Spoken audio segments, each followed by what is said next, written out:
भारत और पाकिस्तान के बीच सिंधु जल समझौता 1960 में हुआ था, जिसे विश्व बैंक की मध्यस्थता में तैयार किया गया था। इस समझौते के तहत भारत को रावी, ब्यास और सतलुज नदियों का पानी उपयोग करने का अधिकार दिया गया, जबकि सिंधु, झेलम और चिनाब नदियों का नियंत्रण पाकिस्तान को सौंपा गया। पिछले कई दशकों से समझौता दोनों देशों के बीच जल बंटवारे को लेकर एक स्थायी व्यवस्था बना रहा, लेकिन हाल ही में इस पर बड़ा बदलाव हुआ। भारत ने जम्मू कश्मीर के पहलगाम में 22 अप्रैल को हुए आतंकी हमले के बाद इस समझौते को औपचारिक रूप से स्थगित कर दिया। भारत सरकार ने आतंकवाद को शह देने वाले पाकिस्तान को सबक सिखाने के इरादे से ये फैसला किया। कैबिनेट कमेटी ऑन सिक्योरिटी की बैठक ने इस निर्णय को मंजूरी दी। इस फैसले से पाकिस्तान में बौखलाहट साफ देखने को मिल रही है। पाकिस्तान के प्रधानमंत्री शहबाज शरीफ ने हाल ही में एक बयान में कहा कि भारत उनके हिस्से का पानी छीन नहीं सकता। उन्होंने भारत को धमकी दी कि अगर पानी रोका गया तो गंभीर परिणाम भुगतने होंगे। पाकिस्तान के पूर्व विदेश मंत्री बिलावल भुट्टो और सेना प्रमुख जनरल असीम मुनीर भी इस मुद्दे पर भड़काऊ बयान दे चुके हैं। जनरल असीम मुनीर ने तो यहाँ तक कह दिया कि अगर भारत डैम बनाएगा तो पाकिस्तान मिसाइल से उन्हें गिरा देगा।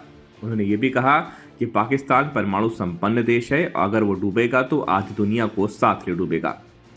असल में पाकिस्तान की सबसे बड़ी चिंता यही है कि उसका ज़्यादातर पानी भारत से बहकर आता है। सिंधु, झेलम और चिनाब नदियों पर ही पाकिस्तान की कृषि और सिंचाई व्यवस्था टिकी हुई है।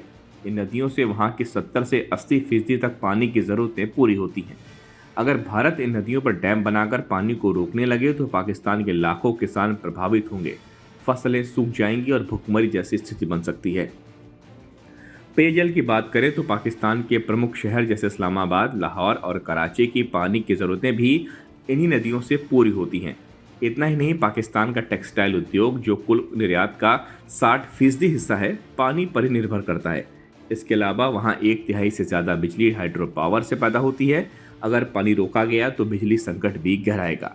भारत ने हाल ही में चिनाब नदी पर एक बड़ा हाइड्रो इलेक्ट्रिक प्रोजेक्ट शुरू करने की प्रक्रिया शुरू कर दी है। ये जम्मू कश्मीर के सिंधु गांव के पास बनेगा। पाकिस्तान को डर है कि इस परियोजना से उसका पानी रुक जाएगा। इसी डर के कारण वो युद्ध और परमाणु बम जैसी धमकियां दे रहा है। भारत इस पूरे मामले में शांत और रणनीतिक तरीके से कदम बढ़ा रहा है। वो न सिर्फ आतंकवाद के खिलाफ सख्त रुख दिखा रहा है, बल्कि ये भी सुनिश्चित करना चाहता है कि उसके संसाधनों का उपयोग वो अपने हित में कर सके। पाकिस्तान की धमकियों के बावजूद भारत हर परिस्थिति के लिए तैयार है और देश हित में फैसले ले रहा है।